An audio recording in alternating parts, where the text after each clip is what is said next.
बिस्मिल्लाहिर्रहमानिर्रहीम सल्लल्लाहु अलैहि वअला आलिहि वसल्लम रब्बि श्रह ली सदरी व यस्सिर ली अमरी वहलुल उक़दतम मिन लिसानी यफ़क़हू क़ौली। नाज़रीन किराम, आपके सामने हम एक नई वीडियो के साथ हाज़िर हैं और उसके अंदर तर्जुमे का जहाँ पे हमने मुकम्मल किया था इय्याका नअबुदु व इय्याका नस्तईन, तो नस्तईन के आगे जो अल्फाज हैं वो है इहदिनस सिरातल मुस्तकीम सिरातल लज़ीना अनअमता अलैहिम। हमने यहाँ तक आज इस वीडियो के अंदर समझना है और मैंने उसूल बताया था कि सबसे पहले जो है वो ये काम करते हैं कि किसी भी चीज़ के मुख्तलिफ जुज़ बना लेते हैं। तो इसमें लगता ये एक लफ्ज़ है लेकिन इहदी अलग है और ना अलग है। इसी तरह अस्सिरात एक लफ्ज़ है, अलमुस्तकीम एक लफ्ज़ है, सिरात का लफ्ज़ फिर आ गया है, अल्लज़ीना एक लफ्ज़ है, अनामता और ये एक लग रहा है लेकिन ये दो लफ्ज़ हैं अला और हिम। तो इस तरह सबसे पहले हमने इसके अल्फाज जुदा कर लिए।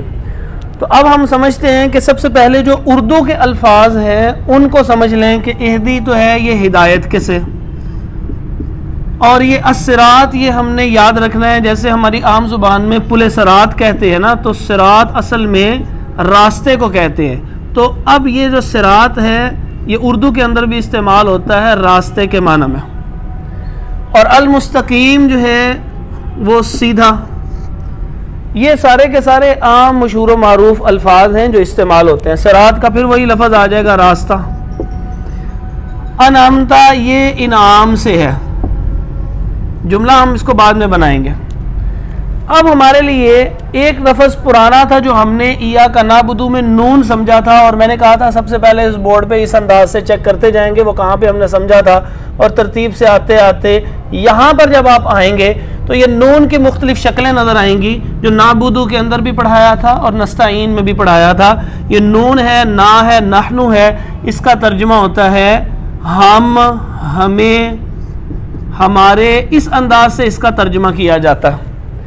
तो ये भी हमारा हो चुका है। अब जो हमने इस दफ़ा नए अल्फाज सीखने हैं वो एक ये है अल्लज़ीना का लफ्ज़ है, एक हमने ये लफ्ज़ सीखना है ये जो है अला जिसको हम कहते हैं, और एक ये है हिम। तो ये तीन अल्फाज हमने पहले इसको सीखने हैं। तो सबसे पहले सीखने के लिए अल्लज़ीना को देखें तो अल्लज़ीना जो है सबसे पहले इसको हम तलाश करते हैं ये कहाँ पर आ रहा है। ये देखिए यहाँ पर आपको अल्लज़ी, अल्लज़ीना, अल्लती, इस साउंड के जितने अल्फाज होंगे ये वजाहत के लिए आते हैं और ये हर ज़ुबान के अंदर होते हैं। मिसाल के तौर पर किसी भी ज़ुबान के अंदर आप देखें कोई इंसान बात कर रहा होता है, वो बात आगे समझानी होती है कि उससे क्या मुराद है, तो उसको समझाने के लिए वो लफ्ज़ बोलता है। मिसाल के तौर पर इंग्लिश के अंदर हम लफ्ज़ बोलते हैं दैट, यानी कोई बात समझानी हो तो वो दैट का लफ्ज़ बोलते हैं।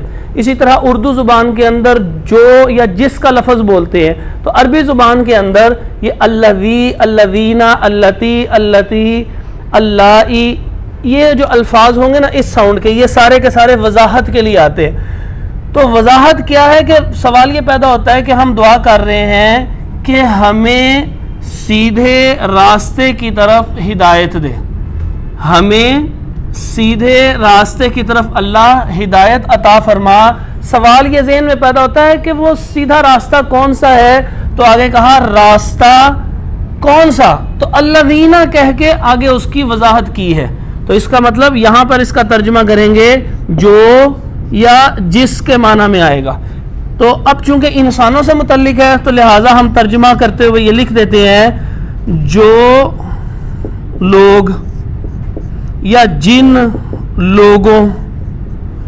तो इस अंदाज से ये वजाहत के लिए जो अल्फाज उस वक्त सूटेबल होते हैं वो लग जाते हैं, जो, जिस, जिन्हें, जो लोग। तो ये अल्फाज वहाँ पर आ गए।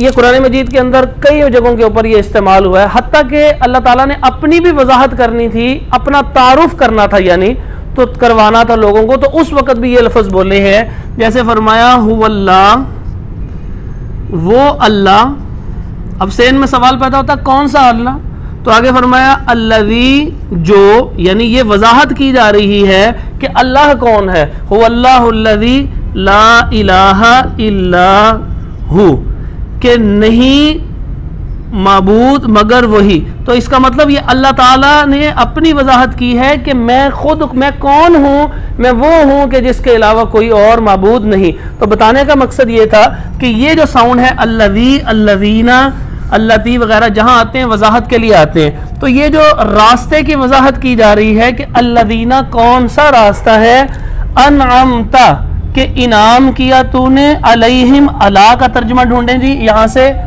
ये तरतीब से देखते चले जाएंगे और आपको यहाँ पर आते आते यहाँ पर अला का तर्जुमा मिल जाएगा। तो अला का तर्जुमा था पर, और उसके बाद जी हिम का तर्जुमा, ये देखते चले जाएं, यहाँ पर ऐसे चलते जाएंगे आते आते आते आते यहाँ पर ये नीचे देखें आपके सामने ये सारे का सारे अल्फाज लिखे हुए हैं, हे, हुआ, हा, हिया, हुमा, हुम, हुन्ना।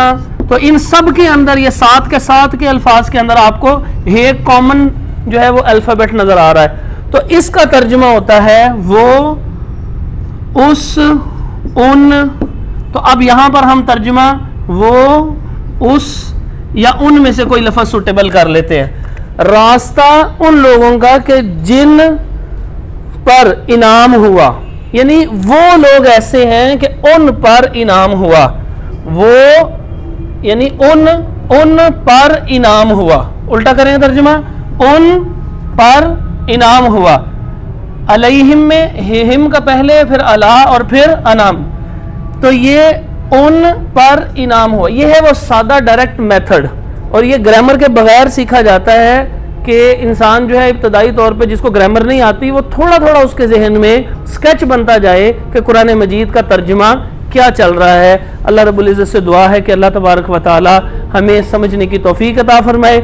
आप इसको 2-3 दफ़ा मुतवातर देखिए, क्योंकि इसके अंदर 3 बुनियादी नए लफ्ज़ आए हैं जो कई 100 दफ़ा कुरान मजीद में इस्तेमाल हुए। अगर हमें इनका मतलब आएगा तो बिला मुबालगा हज़ारों से ऊपर दफ़ा ये कुरान मजीद में जो इस्तेमाल हुए हैं, इन अल्फाज को हम सीख के कुरान का बहुत सा हिस्सा सीख सकते हैं। अस्सलामु अलैकुम व रहमतुल्लाहि व बरकातुहू।